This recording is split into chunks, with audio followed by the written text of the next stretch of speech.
Hello दोस्तों, आज मैं आपको सुनाने जा रहा हूँ भारत के महान कवि रामधारी सिंह दिनकर की अमर कृति रश्मि रथी की एक ऐसी कथा जिसे सुनकर आपकी रूह तक कांप उठेगी और आंखें नम हो जाएंगी। तो चलिए बिना देरी के शुरुआत करते हैं। यह महाकाव्य महाभारत के सबसे महान और सबसे दुखद नायक कर्ण के जीवन पर आधारित है। कर्ण का जन्म कुंती को सूर्य देव के वरदान से हुआ, लेकिन अविवाहित होने के कारण उन्होंने शिशु को एक टोकरी में रखकर नदी में बहा दिया। एक सारथी अधिरथ और उनकी पत्नी राधा ने उसे अपनाया और बड़े प्रेम से उसका पालन पोषण किया, इसलिए संसार उसे सूत पुत्र कहकर अपमानित करता रहा। बचपन से ही कर्ण के मन में एक ही सपना था, वह संसार का सबसे महान धनुर्धर बने, परंतु हर जगह उसे उसकी जाति के कारण अपमान सहना पड़ा। जब उसने अपने कौशल का प्रदर्शन किया तब भी उसे प्रतियोगिता से रोक दिया गया। उसी समय दुर्योधन आगे आया और उसने कर्ण को अंग देश का राजा घोषित कर दिया। उस दिन से कर्ण ने दुर्योधन की मित्रता को जीवन भर का ऋण मान लिया। कर्ण ने कठिन तपस्या कर भगवान परशुराम से शस्त्र विद्या सीखी। परशुराम उन्हें ब्राह्मण समझते थे। जब सत्य सामने आया तो उन्होंने कर्ण को श्राप दिया कि सबसे कठिन समय में वह दिव्य अस्त्रों का ज्ञान भूल जाएगा। बाद में एक ब्राह्मण का शाप और पृथ्वी माता का श्राप भी उसे मिला। यह सभी श्राप आगे चलकर उसके जीवन का भाग्य बन गए।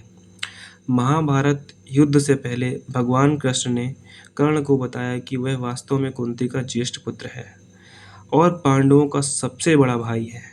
उन्होंने कहा कि यदि वह पांडवों का साथ दे तो हस्तिनापुर का राजा बन सकता है, लेकिन कर्ण ने उत्तर दिया कि जिसने अपमान के समय उसका साथ दिया वह दुर्योधन था, इसलिए वह मित्र धर्म नहीं छोड़ेगा।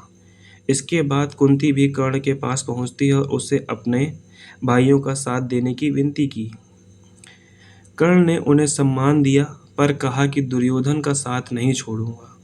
हाँ, उसने वचन दिया कि युद्ध के बाद कुंती के 5 पुत्र ही रहेंगे, या तो अर्जुन जीवित रहेगा या वह स्वयं। दुर्योधन के युद्ध के दौरान कर्ण ने अद्भुत वीरता दिखाई, लेकिन उसके श्राप एक एक करके सच होने लगे। उसके रथ का पहिया धरती में धंस गया। उसी समय वह दिव्य अस्त्रों का मंत्र भी भूल गया। जब वह पहिया निकाल रहा था तब अर्जुन ने भगवान कृष्ण के कहने पर उस पर बाण चला दिया। कर्ण के वीर गति को प्राप्त हुआ।